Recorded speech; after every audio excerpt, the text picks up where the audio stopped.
حدیث میں ہے کہ ایک مومن کا دوسرے مومن سے ملاقات کرنا بھی عبادت ہے۔ جب دو مومن آپس میں ہاتھ ملائیں تو دونوں کے گناہ ایسے جھڑ جاتے ہیں جیسے خزاں کے موسم میں درختوں سے پتے جھڑ جاتے ہیں۔ تو ایک مومن کا دوسرے مومن کی زیارت کرنا بھی عبادت ہے، اور یہ اس مولا کے صدقے میں ہے کہ جس کے چہرے کو دیکھنا بھی عبادت ہے۔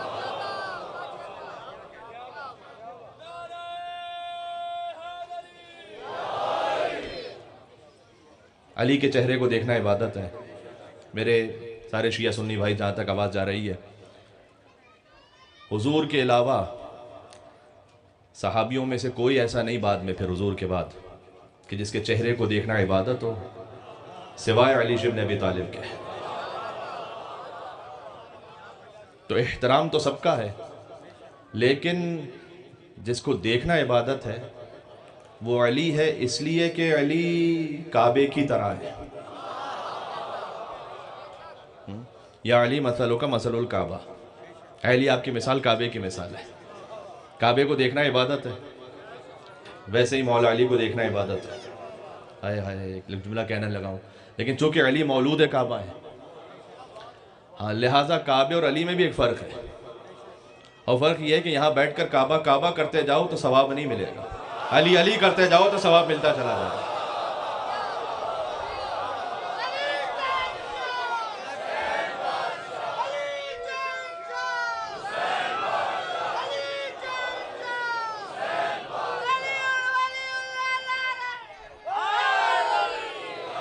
لارڈ،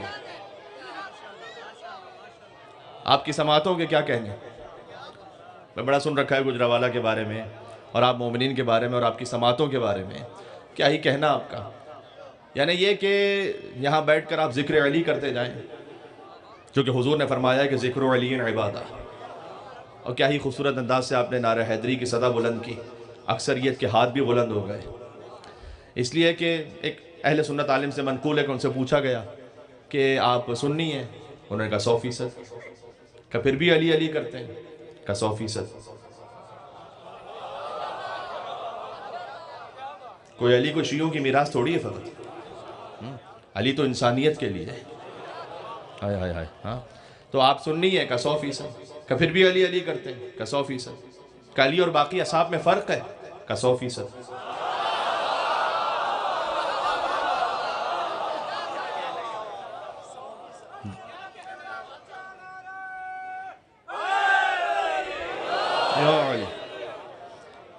اچھا بتلاؤں کیا فرق ہے؟ یہ جو آپ نعرے سے اظہار کر رہے ہیں نا، یہی فرق ہے۔ ابھی سن لینا ایک جملے میں، بات کھل جائے گی۔ کہ آپ سننی ہے؟ کہ 100%۔ کہ پھر بھی علی علی کرتے ہیں؟ کہ 100%۔ کہ علی اور باقی اصحاب میں فرق ہے؟ کہ 100%۔ کا فرق کیا ہے؟ کا فرق یہ ہے کہ بقیہ کو خلافت ملی ہے ایسے، علی کو خلافت ملی ہے ایسے۔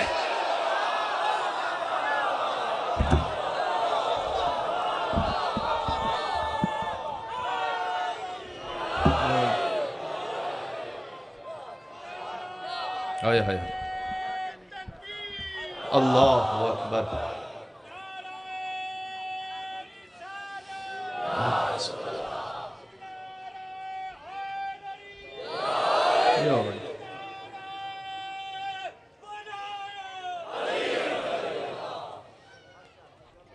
تو یہ اللہ سبحانہ وتعالیٰ کا خاص اہتمام ہے میرے مولا علی مرتضیٰ کے ساتھ۔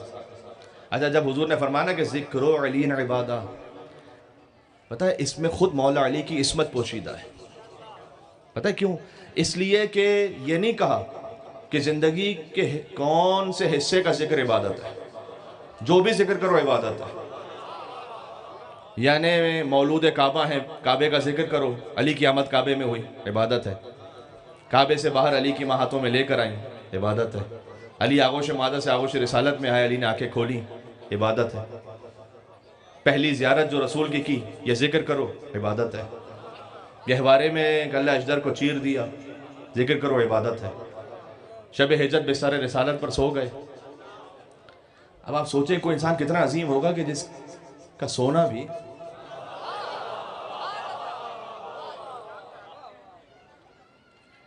دیکھو ایک جملہ کہہ رہا ہوں، جاگتے ہوئے کی نقل کرنا آسان ہے، سوتے ہوئے کی نقل کرنا پتہ نہیں کتنا جملہ پہنچا.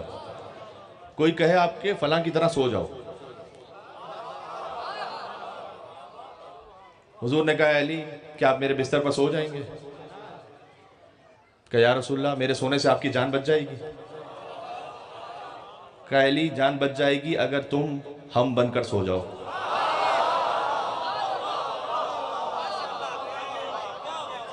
آپ یہ جملہ نہیں سمجھے گا تو کون سمجھے گا میرے بھائی؟ تو اب علی سوئے رسول کی طرح. اب میں کیا کروں؟ 6 مصرے یاد آ رہے ہیں مجھے شہید محسن نقوی صاحب کے. یہ نام محبت کو ڈبویا نہیں کرتے، ہو جان کا خطرہ تو یہ رویا نہیں کرتے. تفصیل میں تو میں جا ہی نہیں سکتا بالکل. ہو جان جنہیں سمجھ آ گئی وہ پہنچا دے بعد میں، جنہیں سمجھ شاید نہ آئی ہو. ہو جان کا خطرہ تو یہ رویا نہیں کرتے، بے ذکر خدا رات یہ کھویا نہیں کرتے. اور بستر نہ ہو احمد کا تو سویا نہیں کرتے. بستر نہ ہو احمد کا تو سویا نہیں کرتے. ہر فہم سے بالا ہے یہ حق کا ولی ہے. آدھا میں نے پڑھنا ہے آدھا آپ نے پڑھنا اگلا مصرع. ہر فہم سے بالا ہے یہ حق کا ولی ہے. سوئے تو محمد ہے جاگے تو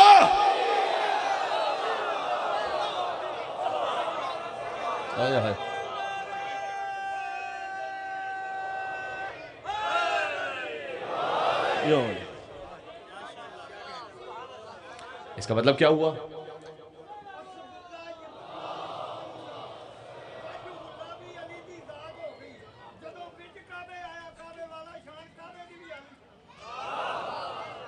اچھا مجھے پورا واضح تو نہیں ہوا میرے بزرگ نے کیا کہا، لیکن میں اتنا ضرور جانتا ہوں کہ جب علی کے بیٹے غازی ابو الفضل عباس علیہ السلام نے کعبے کی چھت پر خطبہ دیا تھا تو اس کا پہلا فقرہ یہی تھا کہ الحمدللہ الذی شرف ھذا بقدوم ابیہ.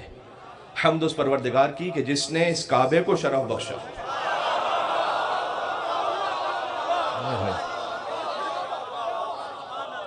الحمدللہ الذی شرف ھذا، اس بیت کو شرف بخشا. بے قدوم ابی ہے کہ حسین کے بابا کے قدم کعبے میں آ گئے. من کان بالامس بیتن اصبح قبلتن، جو کل تک وقت گھر تھا وہ قبلے میں بدل گیا. وہ قبلے میں بدل گیا. علی ہے مولود کعبہ. اللہ نے علی کو بلایا ہی کعبے میں اس لیے کہ اللہ نے کعبہ بنانا تھا اسے بیت المقدس سے منتقل کر کے. لہذا من کان بالامس بیتن، جو کل تک فقط بیت تھا، اصبح قبلتن. 4 مصرے اور پڑھوں آپ کے سامنے. ذرا 13 رجب کی رات کے حالات تو دیکھو. یہ کس نے بت کدے کو قابل سجدہ بنا ڈالا؟ ساتھ بولیں گے تو میں تھوڑا سا پڑھوں گا. یہ کس نے بت کدے کو قابل سجدہ بنا ڈالا؟ اور کہا ہے جس ابو طالب کو تم نے عمر بھر کافر، کہا ہے جس ابو طالب کو تم نے عمر بھر کافر، اسی کافر کی زوجہ نے اسے قبلہ بنا ڈالا. ہائے ہائے ہائے ہائے.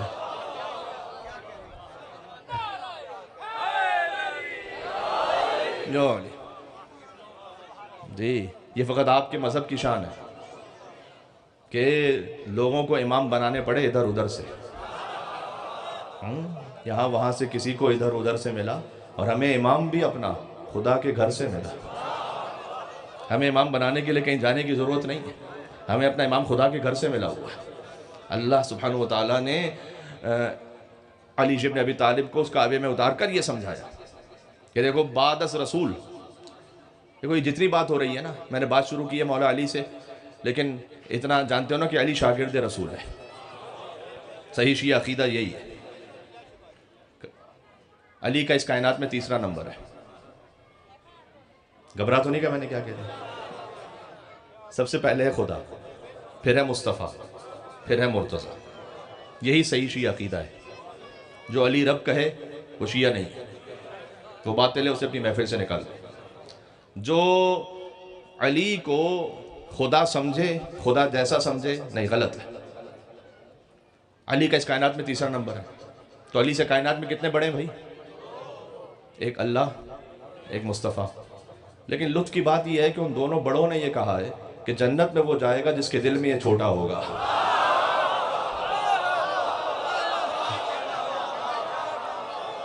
آئے آئے مل کے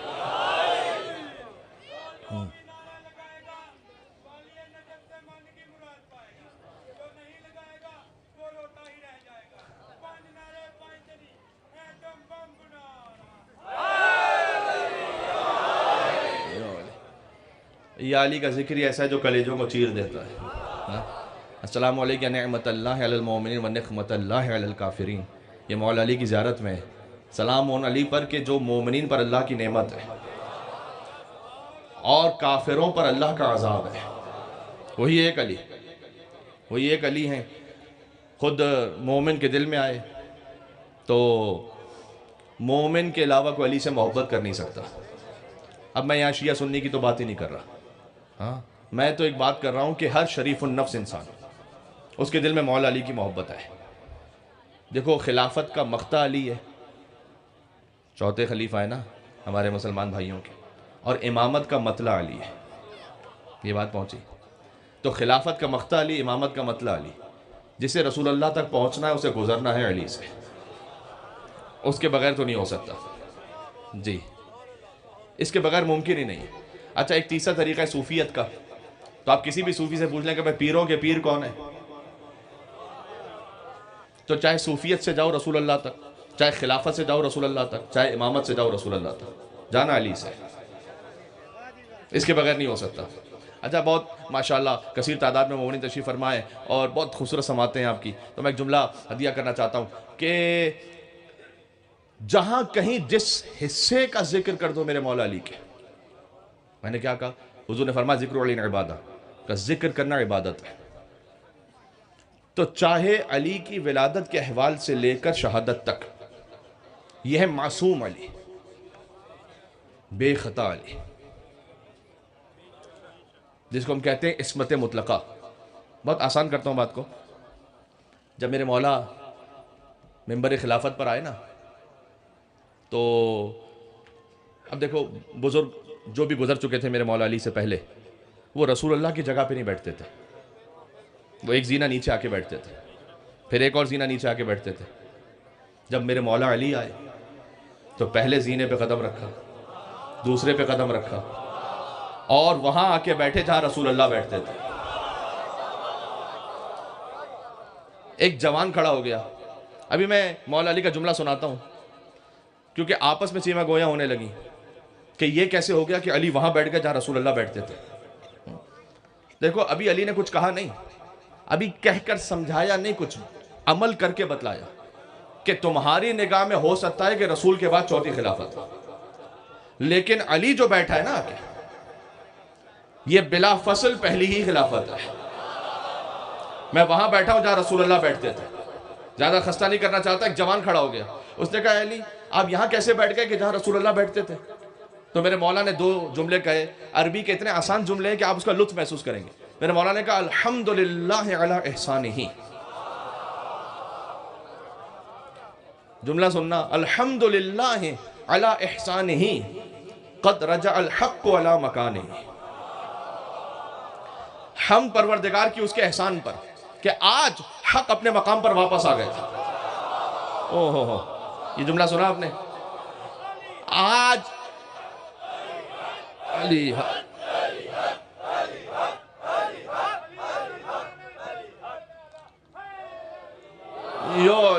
ابھی تو جملہ علی حق کہنے کے لیے آ رہا ہے کہ آج حق اپنے مقام پر واپس آ گیا. پھر میرے مولا نے کہا ما ہاذہ الاعواد. سننا بیٹا، ما ہاذہ الاعواد، ان لکڑی کے ٹکڑوں کی حیثیت کیا ہے؟ یہ قدم وہ ہیں جو دوش رسالت پر پہنچ کر بتوں کو توڑ چکے ہیں. یہ قدم تو رسول اللہ کے قدموں پر آئے ہیں، رسول اللہ کے شانوں پر آئے ہیں. تو لہذا تعجب نہیں کرنا. تو آپ کی یہ خصوصیت ہے، آپ ان امام کو مانتے ہیں جس نے توحید بھی خالص دی ہے، جس نے نبوت بھی خالص پہنچائی ہے. پڑھو نہج البلاغہ کو، یہ میرے جہاں تک سننے والے اور آواز جا رہی ہے. اس فقیر کی ایک چھوٹی سی بات ہے. دیکھو نہج البلاغہ اگر ہو سکے تو گھر میں رکھیں، اور اس کا جو آخری حصہ ہے نا کلمات قصار، ایک ایک جملہ، فقط ایک ایک جملہ، وہ ایک جملہ روزانہ پڑھا کرو. ایک جملہ پڑھنے میں تو زیادہ وقت نہیں لگے گا، 2 منٹ کی بات ہے. لیکن میں یقین سے کہہ رہا ہوں کہ اگر آپ نے روزانہ ایک جملہ پڑھا نا نہج البلاغہ کا، آخری جملے جو ہے نا، جو کلمات کے ساتھ چھوٹے چھوٹے سے جملے میرے مولا کے، ایک جملہ اگر روزانہ پڑھا، آپ یقین جاننا کہ 2-3 مہینے بعد آپ کو محسوس ہوگا کہ آپ جو گفتگو کر رہے ہیں نا، آپ کے گوشت و خون میں علی بن ابی طالب کا لہجہ، ان کے الفاظ، ان کے معنی مفاہیم رچ بس گئے۔ اب جب آپ گفتگو کر رہے ہیں آپ کو لگے گا جیسے آپ مولا علی کے کلام سے بول رہے ہیں۔ ہاں، ایک ایک جملے میں ایسی ایسی بات ہے۔ اچھا میں آپ سے کہوں، ناراض نہ ہونا لیکن ایک بات کہتا ہوں، بات تو خیر ہم جیسوں کے لیے ہی۔ میرے مولا نے فرمایا 1400 سال پہلے کا، علم کے شرف کے لیے اتنا ہی کافی ہے کہ اس کا نہ رکھنے والا بھی اس کا دعویٰ کرتا ہے۔ ہوئے ہوئے ہوئے ہوئے، مولا نے کہا 1400 سال پہلے، لگ رہا ہے کہ جیسے آج کا ہو۔ جس کو دیکھو اس کے نام کے آگے علامہ لکھا ہوتا ہے نہیں؟ ہاں، علامہ کا مطلب تو علامہ مجلسی تھے، علامہ ہلی تھے، علامہ یعنی جو علم سے بھرا ہوا ہو۔ مولا نے کہا علم کے شرف کے لیے اتنا ہی کافی کہ جس کا نہ رکھنے والا بھی اس کا دعویٰ کرتا ہے۔ ہاں، یہ میں اپنی سمت کے لیے بات کر رہا ہوں، اور اسے کسی کی طرف منسوب کر دیا جائے تو وہ خوش بھی ہو جاتا ہے۔ اب یہ کیا، جب میرے مولا کے جملے پڑھو گے تو سمجھ میں آئے گا کہ اچھا مولا کیا حقیقت بتا رہے ہیں۔ تو دیکھو میں خستہ نہیں کرنا چاہتا، لیکن یہ کچھ باتیں ہیں کہ جو زندگی کے اصول ہیں، معاملات ہیں، ان کو سیکھو مولا علی سے۔ تو جب علی کے کلام کو پڑھو گے تو اللہ بھی سمجھ میں آئے گا اور رسول اللہ بھی سمجھ میں آئیں گے۔ کیوں؟ اس لیے کہ دیکھو میں کسی پہ طنز نہیں کر رہا، للہ میں طنز نہیں کر رہا، لیکن میں حقیقت کہہ رہا ہوں۔ کتاب البخاری، ہم سارے مسلمان توحید کو مانتے ہیں، لیکن کتاب البخاری کی توحید کچھ اور ہے اور نہج البلاغہ کی توحید کچھ اور ہے۔ میں حقیقت کہہ رہا ہوں، اب جا کے پڑھ لیں۔ نہج البلاغہ کی توحید میں کوئی اللہ کا پیر نہیں جیسے جہنم میں ڈالا جائے گا۔ ہاں، کوئی اللہ کے ہاتھ پیر نہیں ہے۔ وہ جو توحید نہج البلاغہ میں ہے نا، وہ کہیں نہیں ہے، وہ علی سے پتہ چلے گی۔ الحمدللہ الذی لا یبلغ مدحتہ القائلون ولا یحصی نعماہ العادون ولا یؤدی حقہ المجتہدون الذی لیس لصفتی حد محدود ولا نعت موجود ولا وقت معدود ولا اجل ممدود فطر الخلائق بقدرت ونشر الریاح برحمت وابتدى بصخور میدان ارض۔ یہ سارا جو مولا علی کا کلام ہے نا، حمد اس پروردگار کی کہ مدحت کرنے والوں کی رسائی نہیں کہ اس کی مدد کر سکے۔ ساری کائنات مل کر مدد کرتی رہے، اس کی مدد ہو نہیں سکتی۔ ہاں، ولا یبلغ مدحتہ ولا یحصی نعماہ العادون، ساری کائنات مل کر اس کی نعمتیں گنتی رہے تو نعمت گن نہیں سکتی۔ یہ سب میرے مولا علی نے فرمایا خدا کے لیے، تو وہ پڑھو اس کلام کو، اور یہاں آنے والوں سے بھی کہو کہ وہ پڑھیں کہ علی نے اللہ کے بارے میں کیا کہا، علی نے مصطفیٰ کے بارے میں کیا کہا۔ دیکھو مصطفیٰ کی جو حقیقی شان ہے نا، اب ایک جملہ سننا آپ کی خستگی دور کرتا ہوں۔ مصطفیٰ کی جو حقیقی شان ہے نا صلی اللہ علیہ وآلہ وسلم، یا وہ اللہ کے قرآن میں ملے گی یا حیدر کے فرمان میں ملے گی۔ اس کے علاوہ کوئی مصطفیٰ کی حقیقی شان نہیں پڑھ سکتا، پڑھ ہی نہیں سکتا۔ کیوں؟ اس لیے کہ کسی کے بارے میں بھی آپ کو پوچھنا ہو اس کی شان، تو یا پوچھتے ہو استاد سے یا پوچھتے ہو شاگرد سے۔ مصطفیٰ کا استاد ایک ہی ہے، خدا، اور مصطفیٰ کے لائق شاگرد ایک ہی ہے، مرتضیٰ۔ ہائے ہائے ہائے، بات پہنچ رہی ہے، تھوڑے سطح عمومی سے بات بلند ہو رہی ہے۔ استاد کی کتاب کا نام ہے قرآن، شاگرد کی کتاب کا نام ہے، بولو مل کے، نہج البلاغہ۔ ہاں، شاگرد کی کتاب کا نام ہے، تو مصطفیٰ کی شان یا قرآن میں ملے گی۔ دیکھیں یہ بات ضرور ہے، حضور کی نعتیں تو ہر ایک پڑھتا ہے، میٹھے مدینے کی گلیوں کی تعریف کر دینا، یہ بھی نعت کا ایک مقام ہے۔ میں اس سے انکار نہیں کر رہا، میں تو احترام کرتا ہوں اس کا۔ کہتے سب ضرور ہیں، اگر میں اپنی پنجابی جو بہت ٹوٹی پھوٹی سی ہے اس میں جملہ کہہ سکوں، ہاں میں تیرا کھاواں تے تیرے گیت گاواں، آپ جس کے کھائیں اس کے تو گیت گائیں، رسول اللہ جس کے کھاتے رہے ہوں۔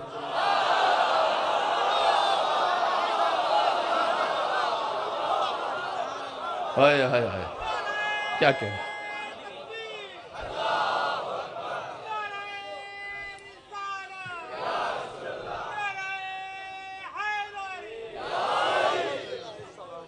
ہاں، اچھا آپ جس کے کھائیں اس کے تو گیت گائیں، اور رسول اللہ جس کا کھاتے رہے ہوں،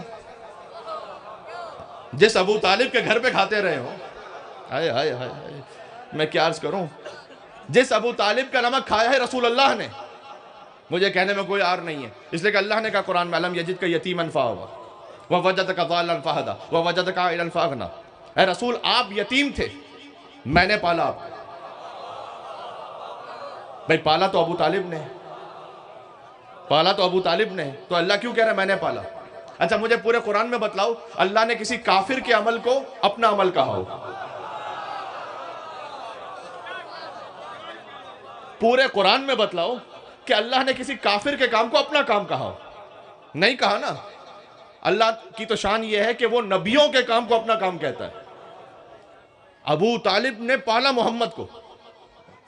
اب ایک جملہ اور کہتا ہوں، کتاب البخاری میں ہی حدیث لکھی ہوئی ہے، حضور نے کہا جو کسی یتیم کو پالے، کسی ایک یتیم کو پالے، وہ جنت میں میرے ساتھ ایسے ہوگا۔ یہ حدیث سن رکھی ہے، حضور نے انگشت شہادت ملا کے بتلایا جو کسی یتیم کو پالے جنت میں ایسے ہوگا، اور جو اسی یتیم کو پالے،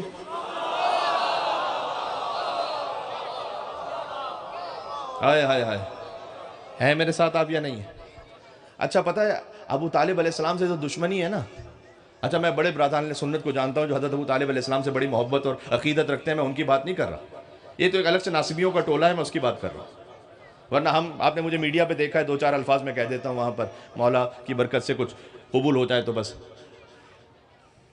کتنے ہی ہمارے مسلمان بھائی سنی بھائی ہیں حضرت ابو طالب علیہ السلام کا بڑا احترام کرتے ہیں، ہاں لیکن کچھ ہیں کہ جو وہ ناصبی ٹولہ میں کہہ رہا ہوں نا، جس کے دل میں اصل میں مشکل پتہ کیا ہے؟ مشکل یہ ہے، ہائے ہائے ہائے کیا جملہ اس وقت،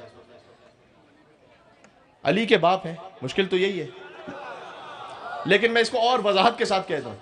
دیکھو ابو طالب کے ساتھ مشکل یہ ہے کہ کافر پالنے کا موقع سارے بزرگوں کو ملا تھا۔ نہیں نہیں نہیں، ہے میرے ساتھ آپ یا نہیں؟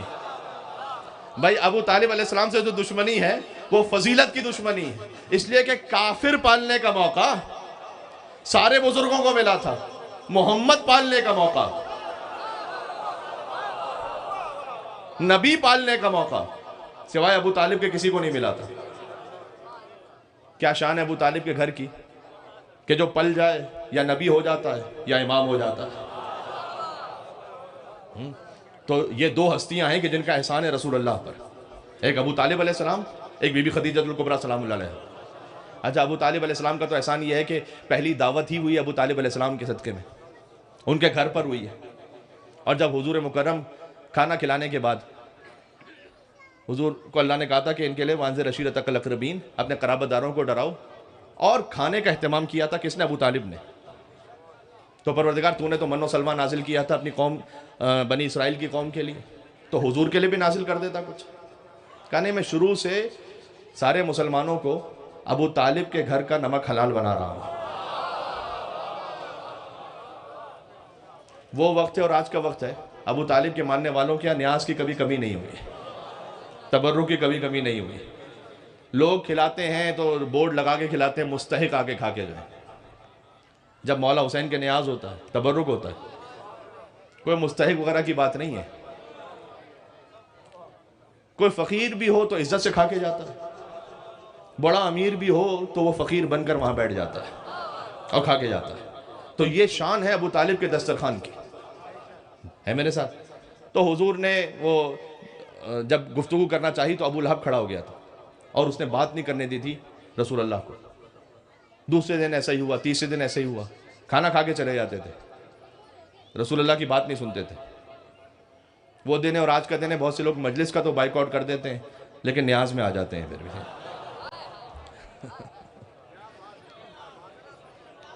ہائے ہائے ہائے ہائے، یہ بات پہنچی، جملہ پہنچا، ہاں ساتھ ہیں میرے۔ تو تیسرے دن ابو لہب اٹھا اور ابو طالب علیہ السلام بھی اٹھے، اور ابو لہب سے کہا اسکت یا حمار، اے گدھے چپ ہو جا۔ بھائی توہین رسالت پر پہلا فتویٰ تو دیا ہی ابو طالب علیہ السلام نے۔ بات پہنچ رہی ہے جی؟ توہین رسالت پر پہلا فتویٰ دیا ہی ابو طالب علیہ السلام نے، کہے گدھے چپ ہو جا۔ بڑا مشکل ہوتا ہے ایک وقت میں دو کیفیتیں اپنے اوپر طاری کرنا، ابو لہب کے لیے غضب بن کر بولے اور مصطفیٰ کے لیے رحمت بن کر بولے۔ ہاں کہ میں نے جو بعض علماء سے جملے سنے وہ اس طرح سے ہیں کہ فرمایا کہ اے بھتیجے بلغ ما انزل الیک من ربک، یہ جملے یاد ہیں آپ کو؟ آپ وہ پہنچائیے کہ جو آپ کے رب نے آپ پہ نازل کیا ہے۔ ہائے ہائے ہائے، 40 لوگوں کے مجمع میں، 40 تو ہے اس وقت، ابو طالب نے کہا آپ وہ پہنچائیے کہ جو آپ کے رب نے نازل کیا ہے۔ اللہ نے کہا احسان تو اس وقت ادا ہوگا کہ جب 1.25 کے مجمع میں، غدیر کے میدان میں، ابو طالب کے بیٹے کو محمد کے شانوں پر بلند کروں گا اور کہوں گا بلغ ما انزل الیک من ربک، آپ وہ پہنچائیے کہ جو آپ کے رب کی جانب سے نازل ہوا ہے۔ بات واضح ہے؟ ہاں، تو اب اس وقت حضرت ابو طالب نے، یہ مجھ پہ واجب تھا کہ میں اتنا حصہ ضرور پڑھوں محسنان اسلام کے بارے میں آیا ہوں، اللہ جانے پھر کب آپ کی خدمت میں پہنچوں، تو یہ ڈیوٹی مجھ پر لازم تھی۔ آپ وہ پہنچائیے کہ جو آپ کے رب کی جانب سے نازل ہوا ہے۔ اور حضور نے کہنا شروع کیا، گویا میں اتنا جانتا ہوں، دیکھو جب بھی ابو طالب علیہ السلام کے ایمان پر بات ہو نا تو غصہ نہ کیا کرو، ویلکم کر لو، چلو، اس لیے کہ جب علی کے باپ کے ایمان پر بات ہوگی پھر تو ہر ایک کے باپ کے ایمان پر بات ہوگی، پھر تو سب پر بات ہوگی، پھر جب سب پہ بات ہوگی تو پھر کیا کیا کچھ کھلے گا۔ ہم تو چاہتے نہیں کہ یہ بات ہو یہاں پر، اس لیے ہم چاہتے ہیں کہ فقط جن نے احسان کیا رسول اللہ پر انہیں مانو۔ ابو طالب، 2 ہستیوں کا احسان ہے، ایک ابو طالب کا، ایک بی بی خدیجہ کا۔ آپ تنگ دست تھے، میں نے آپ کو پالا۔ ہاں، رسول اللہ کو غنی کس نے بنایا؟ خدیجہ کے مال سے غنی بنے۔ اللہ کہتا ہے میں نے غنی بنایا۔ کتنا پاکیزہ ہوگا بی بی خدیجہ کا مال۔ دیکھو ہمارے علماء مراجع کا بھی فتویٰ ہے، ہم مقدسات اہل سنت کا احترام رکھتے ہیں، اور تمام امہات المومنین جن کا ذکر قرآن میں ہے، ان امہات المومنین جو رسول اللہ کی ازواج ہیں، امہات المومنین ہم کہتے ہیں اس لیے کہ قرآن نے کہا ہے، لیکن ایک جملہ میرا یاد رکھنا، مومنوں کی ماں ہونا اور ہے اور فاطمہ کی ماں ہونا اور ہے۔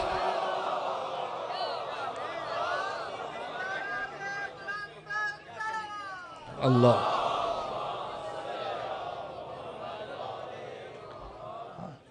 فاطمہ کی ماں ہونا وہ فقط بی بی خدیجہ کا مقام ہے، فقط اس در کا، اس گھر کا احترام ہے۔ اس لیے اللہ نے ابو طالب کا احسان بھی ہوا اور خدیجہ کا احسان بھی ہوا، تو صلہ پتہ کیا عطا کیا؟ صلہ یہ عطا کیا کہ ایک کو کل ایمان کا باپ بناؤں گا، ایک کو صاحب تطہیر کی ماں بناؤں گا۔ یہ صرف حضرت بی بی خدیجہ کا احترام ہے اور ان کا مقام ہے۔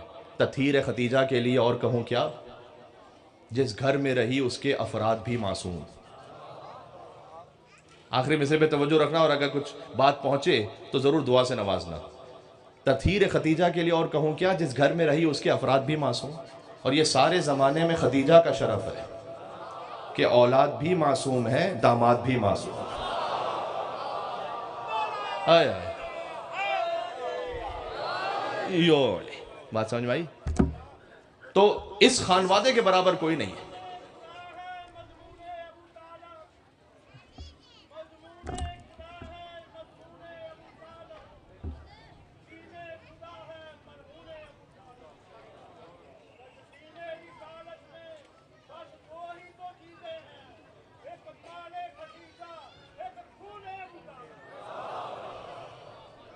ایک نجف رسا نعرہ لگاؤ یہاں، یو علی۔ بے شک ابو طالب تو فقط ایک نہیں، 12 اماموں کا باپ ہے۔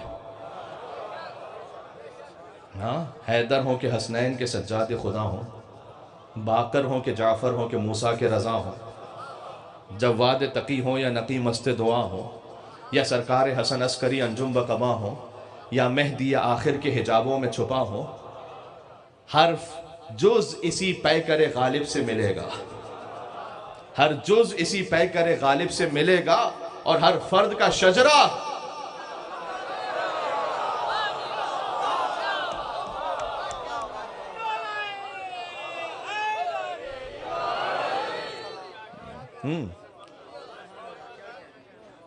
اس لیے تو جب بھی میرے مولا علی سے پوچھا جاتا تھا نا کسی نے کہا کہ یا علی ابو کا فی النار، نعوذ باللہ، کہ علی تمہارا باپ تو جہنم میں ہے۔ ایک دفعہ کا مولا نے سن لیا، دوسری دفعہ، تیسری دفعہ، پھر جب اس نے پھر چڑ بنا کے کہا نا یا علی ابو کا فی النار، مولا نے کہا انا قسیم الجنت والنار۔ ہائے ہائے ہائے، میں جنت و جہنم تقسیم کرنے والا ہوں۔ یعنی مولا کہنا چاہتے تھے کہ میرے باپ کی فکر نہ کر کے کہاں جائے گا۔ طیبہ شجر خبیثہ، کچھ زمینیں بھی ہوتی ہیں جو طیب ہوتی ہیں، کچھ زمینیں ہوتی ہیں جو خبیث ہوتی ہیں، یہ بھی قرآن میں اللہ نے کہا ہے۔ ایک شخص آیا، سننا آپ کو لطف آئے گا انشاءاللہ، ایک شخص آیا میرے مولا علی کے پاس، بنی امیہ سے تھا، کہا اے علی، آپ جو بنی ہاشم کی داڑیاں ہوتی ہیں نا وہ بڑی اچھی سی ہوتی ہیں، مطلب بڑی اچھی وقار کے ساتھ ہوتی ہیں، اور جو ہماری جھاڑی،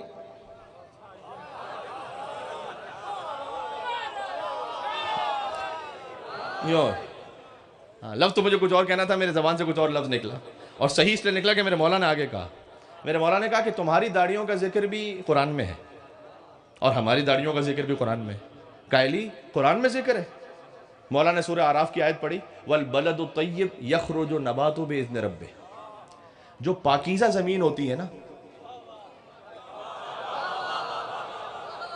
اس سے اچھی نباتات آتی ہیں، ہاں، وَالَّذِي خَبُثَ لَا يَخْرُجُ إِلَّا نَكِدًا، اور جو خبیث زمین ہوتی ہے اس سے جھاڑیوں کے سوا کچھ نہیں اگتا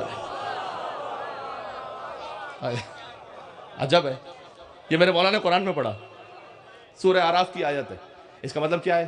دیکھو تو پھر جو شجر طیبہ ہے وہ علی کا خاندان ہے، شجر خبیثہ اب مجھے کہنے کی ضرورت ہی نہیں، جو علی کے مقابلے پر آ گیا، جو آ گیا۔ اس لیے بڑا شوق تھا لوگوں کو، ایک صاحب تھے، انہوں نے کہا میرے مولا امیر المومنین علی علیہ السلام، تو کسی نے سامنے سے پلٹ کر کہا میرے مولا امیر المومنین حضرت فلاں۔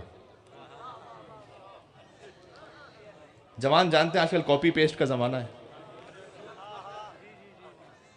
کسی کا لقب کسی پہ جوڑ دیا، کہا میرے مولا امیر المومنین علی علیہ السلام، تو سامنے سے پلٹ کر کہا میرے مولا امیر المومنین حضرت فلاں، کہا میرے مولا امام المتقین علی علیہ السلام، اس نے کہا میرے مولا امام المتقین حضرت فلاں، کہا میرے مولا سخی و کریم علی علیہ السلام، اس نے کہا میرے مولا سخی و کریم حضرت فلاں۔ اب یہ صاحب تھے، انہوں نے کہا کہ میرے دل میں خیال آیا، میں نے دل میں سوچا کہ پروردگار مجھ سے تو کوئی ایسی فضیلت ظاہر کروا دے میرے مولا علی کی کہ یہ جھوٹ بھی چاہے تو کاپی نہ کر سکے، یہ جھوٹ بھی چاہے تو نہ کہہ سکے۔ تو کہتے ہیں مجھے مولا رضا علیہ السلام کی حدیث سلسلۃ الذہب یاد آئی جو مولا رضا کی زری پر لکھی ہوئی ہے۔ ممبر سے دعا دے رہا ہوں کہ اللہ تعالیٰ آپ سب کو مولا رضا کی زیارت نصیب فرمائے انشاءاللہ مشہد مقدس میں، تو سن لینا اور اس پر مولا رضا علیہ السلام سے دعا مانگ لینا، اس ایک فقرے پر یا علی کہہ کر دعا مانگ لینا انشاءاللہ۔ ہے میرے ساتھ آپ یا نہیں ہے؟ کہ میرے مولا امیر المومنین حضرت علی علیہ السلام، اس نے کہا میرے مولا امیر المومنین حضرت فلاں، کہ میرے مولا امام المتقین علی علیہ السلام، میرے مولا امام المتقین حضرت فلاں، کہ میرے مولا سخی و کریم علی علیہ السلام، کہ میرے مولا سخی و کریم حضرت فلاں۔ پروردگار میری زبان سے کچھ ایسا جاری کروا، اس نے سوچا کہ جو یہ جھوٹ بھی چاہے تو نہ کہہ سکے۔ میرے ذہن میں مولا رضا کی حدیث یاد آئی، میں نے اسے دیکھ کر کہا میرے مولا علی رضا ابن موسی کاظم ابن جعفر صادق،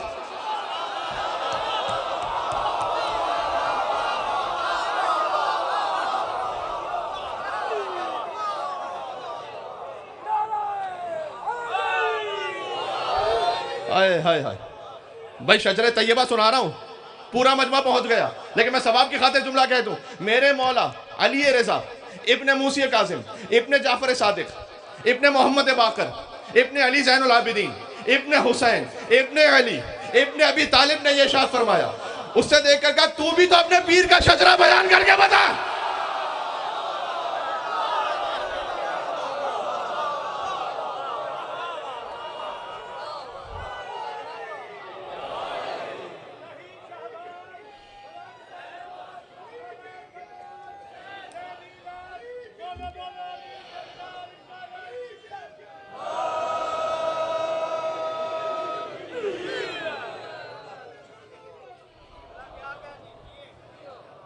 آپ جی دیکھو یہاں سے وہاں تک ایک حق بنتا ہے کہ آپ مولا علی رضا علیہ السلام کے نام پر ایک پرزور صلوات بھیجیں محمد والا.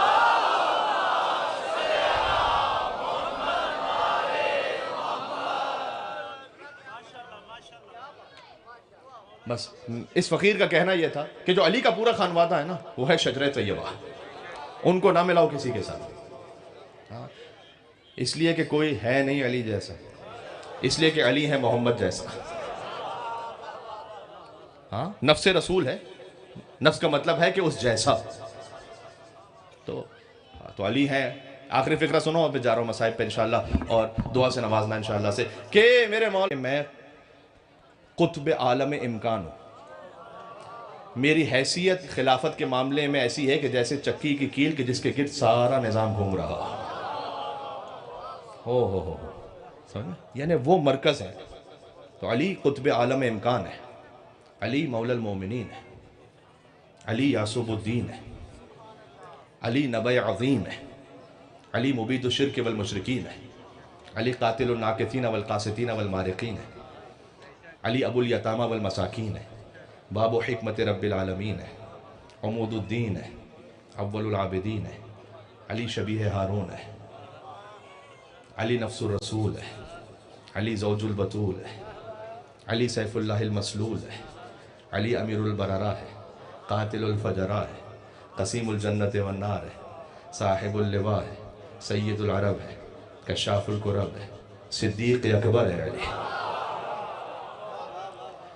علی کرار ہے، غیر فرار ہے، برادر جعفر طیار ہے، حازم الاحزاب ہے، قاسم الاسلاب ہے، معز الاولیاء ہے، مذل الاعداء ہے، اخطب الخطباء ہے، قدوۃ اہل الکساء ہے، امام الائمۃ والاتقیاء ہے. توجہ رکھنا میری طرف، امام الائمۃ والاتقیاء ہے میرے ساتھ آپ؟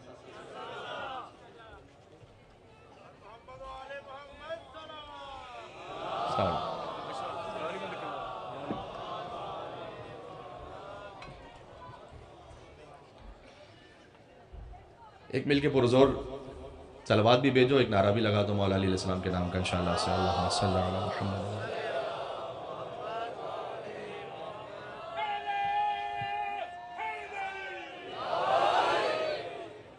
ٹھیک ہے. یا علی قطب عالم امکان ہے، مولا المومنین ہے. یہ جو ایک بھی لقب ہے نا، یہ اگر قرآن و حدیث سے ثابت نہ ہو تو پھر ممبر پر آنے کا میرا جواز ہی نہیں بنتا. مولا المومنین ہے، یاسوب الدین ہے، نبی عظیم ہے، مبید الشرک والمشرکین ہے، قاتل الناکثین والقاسطین والمارقین ہے، ابو الیتامى والمساکین ہے، باب حکمت رب العالمین ہے، عمود الدین ہے، اول العابدین ہے، علی شبیہ ہارون ہے، نفس الرسول ہے، زوج البتول ہے، سیف اللہ المسلول ہے، امیر البررہ ہے، قاتل الفجرہ ہے، قسیم الجنت والنار ہے، صاحب اللواء ہے، سید العرب ہے، کشاف الکرب ہے، علی کرار ہے، غیر فرار ہے، برادر جعفر طیار ہے، حازم الاحزاب ہے، قاسم الاسلاب ہے، معز الاولیاء ہے، مذل الاعداء ہے، اخطب الخطباء ہے، قدوۃ اہل الکساء ہے، امام الائمۃ والاتقیاء ہے، طالبی ہے، مکی ہے، مدنی ہے، ہاشمی ہے، عروۃ الوثقیٰ ہے، مصباح الدجا ہے، ابن عم المصطفیٰ ہے، لیث الورا ہے، مصباح الدجا ہے، ابن عم المصطفیٰ ہے، ولی اللہ ہے، سر اللہ ہے، عین اللہ ہے، وجہ اللہ ہے، باب حکمت اللہ ہے، موضع سر اللہ ہے، اور بغض علی لعنت اللہ ہے، حب علی رحمت اللہ ہے، بغض علی لعنت اللہ ہے. بات مزے ہو گئی؟ اسے یا علی جی. اچھا جہاں سے مجلس شروع ہوئی تھی میں نے کہا جب آپ نعرہ حیدری یا علی کہتے ہیں تو ثواب تو ہے انشاءاللہ چونکہ مولا علی کا نام لیتے ہیں، لیکن جب آپ ہاتھ اٹھا کر بلند آواز سے کہتے ہیں تو غدیر کی یاد بھی تازہ ہو جاتی ہے. تو ایک نجف رسا نعرہ لگاؤ کہ جس میں غدیر کی یاد تازہ ہو جائے. تو میں جا رہا ہوں مسائل پر انشاءاللہ.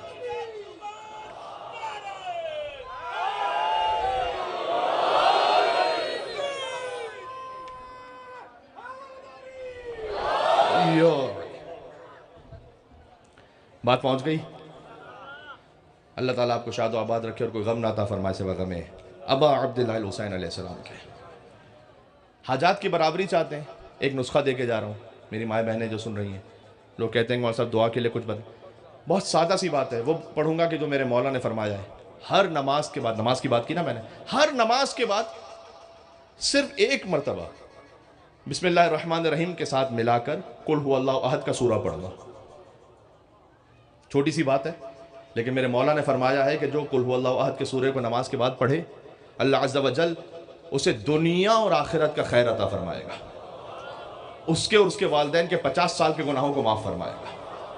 اس لیے یہ اس فقیر کا چھوٹا سا تجربہ ہے. آپ کسی بھی مشکل میں ہوں، اس حاجت کی نیت سے آپ سورہ قل هو اللہ احد کو نماز کے بعد پڑھیں. آپ کی نوکری کی مشکل ہے، آپ کے کاروبار کی مشکل ہے، آپ کی اولاد کے لیے کوئی مسئلہ ہے، گھر کی کوئی پریشانی ہے، آپ یہ پڑھ کے دیکھیں. سبحان اللہ. اس لیے کہ اے علی، حضور نے فرمایا علی آپ کی مثال انسانوں میں ویسی ہے کہ جیسے سوروں میں قل هو اللہ احد ہے. ہاں، قل هو اللہ احد 1/3 قرآن ہے. اس لیے جب 3 دفعہ پڑھتے ہیں نا قل هو اللہ احد، 1/3 1/3 1/3 پورے قرآن کا ثواب ملتا ہے. کہ علی آپ کی محبت بھی ویسی ہے. محبت دل میں رکھو 1/3 ایمان ہے، عمل میں کرو 2/3 ایمان ہے، زبان سے کہو پورا ایمان ہے. ٹھیک ہے؟ اذان ہو رہی ہے کہیں؟ بس میں گفتگو روک رہا ہوں احترام اذان میں، پھر مصائب پر آ رہا ہوں انشاءاللہ.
پانی دے دیجیے گا مجھے تو.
صلی علی محمد و آل محمد وعجل فرج۔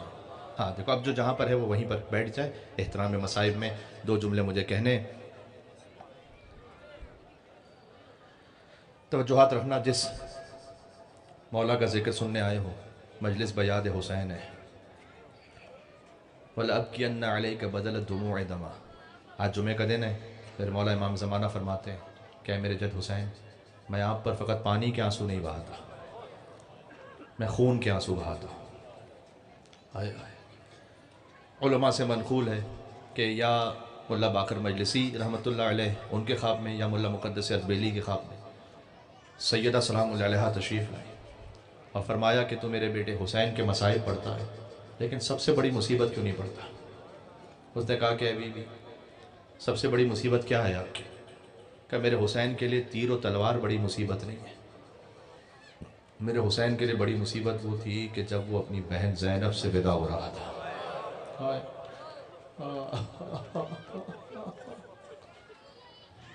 فرمایا یا اخیہ ایتنی بثوب عنیق، اے میری خواہر، پیاری خواہر، وہ لے آنا پھٹا پرانا، وہ لے آنا ایک پرانا لباس جسے ماں سیتی جاتی تھی اور روتی جاتی تھی۔ بی بی گئیں، وہ لباس لے آئیں، حسین نے لباس شہادت پہن لیا۔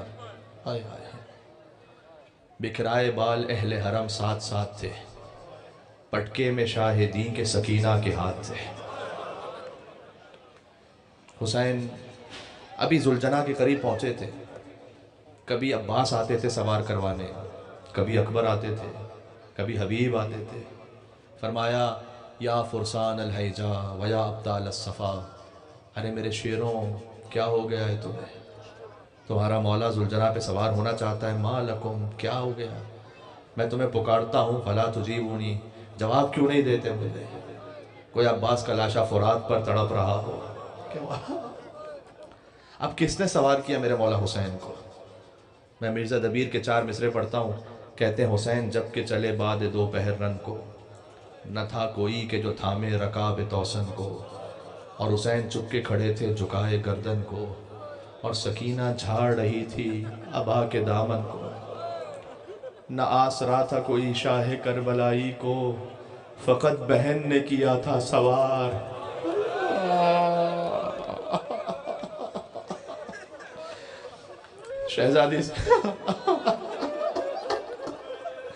شہزادی زینب سلام اللہ علیہ نے سوار کیا میرے مولا ابا عبداللہ الحسین علیہ السلام کو۔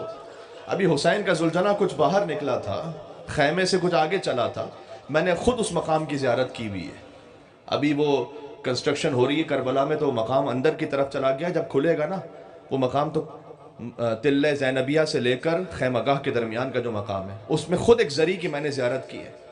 پتہ ہے وہاں کیا ہوا تھا؟ حسین کا ذوالجناح چلتے چلتے رک گیا، کہا میرے اسب با وفا یہ آخری زحمت ہے، اس کے بعد حسین زحمت نہیں دے گا تجھے۔ تو ذوالجناح نے اپنی نظروں سے اشارہ کیا، حسین نے دیکھا ایک 4 سال کی بچی لپٹی ہوئی تھی اور کہہ رہی تھی کہ اے میرے بابا کے ذوالجناح، میرے بابا کو مقتل میں نہ لے جا۔ حسین ذوالجناح سے اترے، سکینہ کو گود میں لیا، پیار کیا۔ ایک فقرہ کہتا ہوں اگر پہنچ جائے تو آہ بن کر رونا۔ یہ وہ آخری موقع ہے کہ جب بیٹی کو باپ کا سینہ نصیب ہوا، پھر تو شمر کے تماچے تھے، عمر سعد کے کوڑے تھے۔ کہ بابا آپ جانا چاہتے ہیں، وعدہ طفلی ہے آپ نے نبھانا ہے، آپ تشریف لے جائیے، ایک خواہش ہے سکینہ کی فقط، ایک بار اور مجھے گود میں لے لو بابا۔ سکینہ حسین کی گود میں آرام کر رہی تھی، دفعتاً بیدار ہوئی کہ بابا تشریف لے جائیے، ہم آپ کو نہیں روکیں گے۔ کہ بیٹی اب تک تو روک رہی تھی، اب بھیج کیوں رہی ہے؟ کہ اس لیے کہ خواب میں دادی فاطمہ زہرا کو دیکھا، مجھ سے فریاد کر رہی تھی کہ اے میری سکینہ میرے حسین کو مقتل جانے سے نہ روک۔ اسی وقت کے لیے چکیہ پیس پیس کر اپنے حسین کو پالا تھا۔ میں نے قوم کے بزرگ علماء سے جملہ سنا ہے اور مقاتل میں اس کا اشارہ بھی ہے، کہا لیکن بابا میرے سر پر ویسے ہاتھ رکھو جیسے یتیموں کے سر پر ہاتھ رکھتے ہیں۔ حسین وہ واحد باپ ہے جس نے خود اپنی بیٹی کے سر پر ایسے ہاتھ رکھا۔ جیسے کسی یتیم کے سر پر ہاتھ رکھتے ہیں۔ حسین چلے، مقتل میں پہنچے، کہتے جاتے تھے اب اس کی جنگ دیکھو جو 3 دن کا بھوکا ہے، اب اس کی جنگ دیکھو جو 3 دن کا پیاسا ہے۔ تم نے میرے عباس کو بھی مار دیا، تم نے میرے اکبر کو بھی مار دیا۔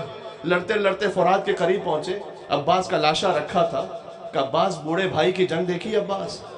ہائے ہائے ہائے۔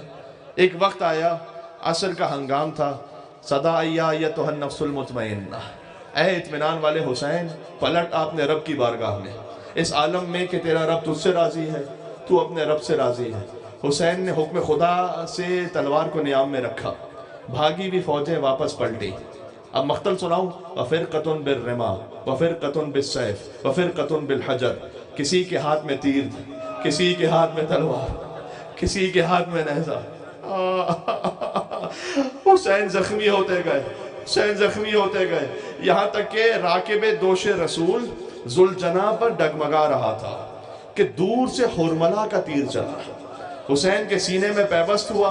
اس تیر کے لیے مقتل میں ہے کہ حسین سینے سے نہیں نکال پائے، حسین نے پشت سے وہ تیر نکالا۔ حسین ذوالجناح سے زمین پر آئے۔ آج جمعے کا دن ہے، میرے مولا امام زمانہ، مجھے نہیں معلوم آپ کہاں پر ہیں، آپ کربلا میں ہیں، آپ نجف میں ہیں، آپ مشہد میں ہیں، یا جنت البقیع میں ماں کی ٹوٹی ہوئی قبر کے پاس ہیں۔ اے مولا جہاں کہیں بھی ہیں، ایک لمحے کے لیے اس مجلس میں تشریف لائیے گا، آپ کے آنے سے ہماری زندگی قسمت بدل جائے گی۔ امام زمانہ فرماتے ہیں میرا سلام اس شہید پر جو زین سے زمین پر آیا تو نہ زین پر تھا نہ زمین پر تھا، تیروں پر حسین تھے، تیروں پر حسین تھے۔ اب فوج اشقیہ میں اختلاف ہے، کوئی کہتا ہے حسین مارے گئے، کوئی کہتا ہے حسین زندہ ہے۔ شمر کہتا ہے اپنے گھوڑوں کا رخ خیموں کی طرف کر دو۔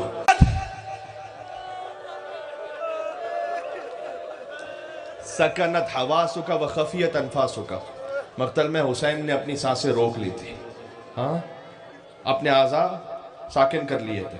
جب کوئی ذبح ہوتا ہے تو وہ تو تڑپتا ہے، ہائے ہائے ہائے، کیوں اعضاء ساکن کیے تھے میں نہیں جانتا، خدا کی قسم میں نہیں جانتا، لیکن حسین اتنا جانتے تھے کہ میری ماں مجھے دیکھ رہی، حسین نے فاطمہ تو زہرا نہ دیکھ پائی، لہذا حسین نے اپنے جزاک اللہ۔ یہ جن کی آنکھوں میں آنسو ہیں، جو آنسو نہ لا سکے کم از کم رونے جیسی شکل ضرور بنانا۔ امام صادق کہتے ہیں تو رونے جیسی شکل بنا، اللہ اس پر بھی جنت کو واجب کر دیتا ہے۔ جن کے آنسو آ جائے کم از کم رخساروں تک آ جائے، اس لیے کہ جس کے آنسو رخسار تک آ جائے اللہ اس کے گناہوں کو معاف کر دیتا ہے۔ صغیرۃ کانت ام کبیرہ، چاہے صغیرہ ہو یا کبیرہ ہو، قلیلا کان ام کثیرا، قلیل ہو یا کثیر ہو، آخری جملہ کہہ رہا ہوں۔ ذوالجناح واپس پلٹا، 4 سال کی بچی باہر آئی، دیکھا ذوالجناح آیا ہے، میرا بابا نہیں آیا، پلٹ کر پوچھا یا جوادو اسوقی ابی ام قتل عطشانا، یہ بتا بابا کو ذبح کیا تو کیا تھوڑا پانی پلایا؟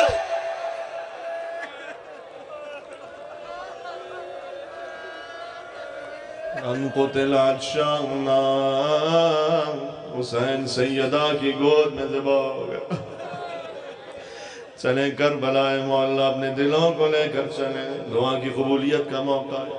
آنکھوں میں آنسو، بین الحرمین جو زیارت کر چکے ہیں، ایک طرف حسین کا حرم، ایک طرف عباس کا حرم۔ کبھی حسین کے حرم میں جا کے عباس کے مصائب پڑھ، کبھی عباس کے حرم میں جا کے حسین کا پرسر، اپنے دلوں کے ایک سلام کہنا، کربلا مولا السلام علیکہ یا ابا عبداللہ وعلی الارواح التي حلت بفنائک۔ ایک جملہ اور کہوں یا حسین کہہ کے رو گے پھر ایک سلام کرتے ہیں۔ ظالموں نے حسین کے لاشے کا وہ حال کر دیا کہ بہن پہنچی تو پہچان نہ سکی۔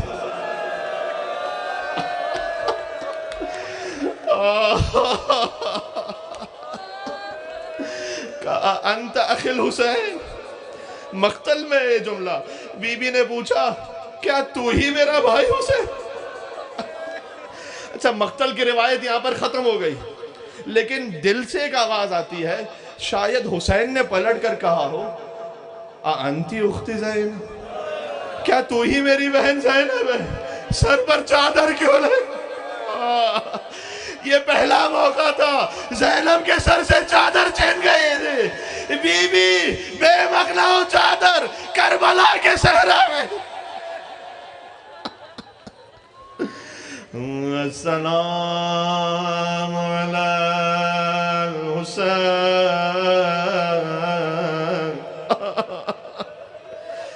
جیسے بی بی زینب سلام اللہ علیہ نے سلام کیا حسین کو سلام، ویسے ہی اپنے دلوں کو روانہ کرنا. سلام علی حسین وعلی علی ابن حسین وعلی اولاد حسین وعلی اصحاب حسین.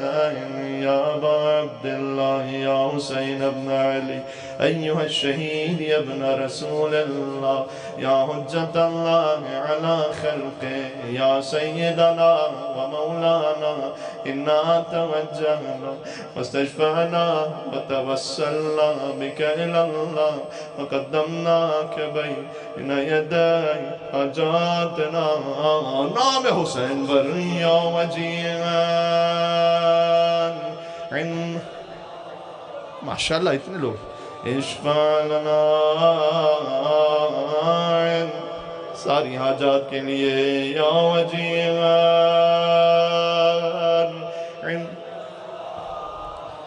اشفع. نہیں ابھی ایک اور اچھی طرح سے ہونا چاہیے. میں کہتا ہوں آپ کا دل پھر آمادہ ہوگا.